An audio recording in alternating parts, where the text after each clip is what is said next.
আসসালামু আলাইকুম। আজকে আমরা কথা বলবো পুকুরে মাছ চাষের ক্ষেত্রে চুন প্রয়োগের গুরুত্ব নিয়ে। প্রতি মাসে একবার ২৫০ গ্রাম হারে অর্থাৎ প্রতি শতাংশে ২৫০ গ্রাম হারে আপনাকে চুন প্রয়োগ করতে হবে। সেই সাথে আপনি যখন সার বা গোবর প্রয়োগ করবেন অবশ্যই আপনাকে চুন প্রয়োগ করতে হবে। কারণ সার বা গোবর প্রয়োগের পূর্বে যদি পুকুরের পিএইচ কম থাকে, আপনার দেয়া সার এবং গোবরের পর পুকুরের পিএইচের মাত্রা আরও কমে যাবে। সেই ক্ষেত্রে মাছ চাষে অনেক ক্ষতির সম্ভাবনা রয়েছে। তাই প্রতি মাসে একবার ২৫০ গ্রাম হারে চুন নিয়ে আপনি ভালোভাবে পর্যাপ্ত পরিমাণ পানির সাথে ভালোভাবে মিশিয়ে সমস্ত পুকুরে ছিটিয়ে দিতে হবে। ভালোভাবে ছিটিয়ে দিতে হবে যাতে করে পুকুরের সমস্ত পানির সাথে ভালোভাবে মিশে যায়।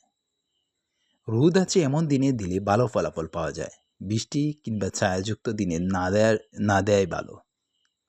চুন দেওয়ার আদর্শ সময় হচ্ছে বেলা ১২টা থেকে দুপুর ১টার ভেতরে।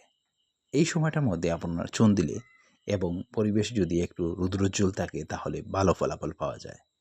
প্রতি মাসে একবার চুন প্রয়োগ করলে পুকুরে পিএইচের মাত্রা স্বাভাবিক হয়, ক্ষতিকারক বিষাক্ত জীবাণু দূর হয়, সেই সাথে পুকুরে ফাইটোপ্লাঙ্কটন এবং জুপ্লাঙ্কটন সৃষ্টি হয়। সর্বোপরি মাছ চাষের জন্য একটা অনুকূল সহায়ক পরিবেশ সৃষ্টি হয়।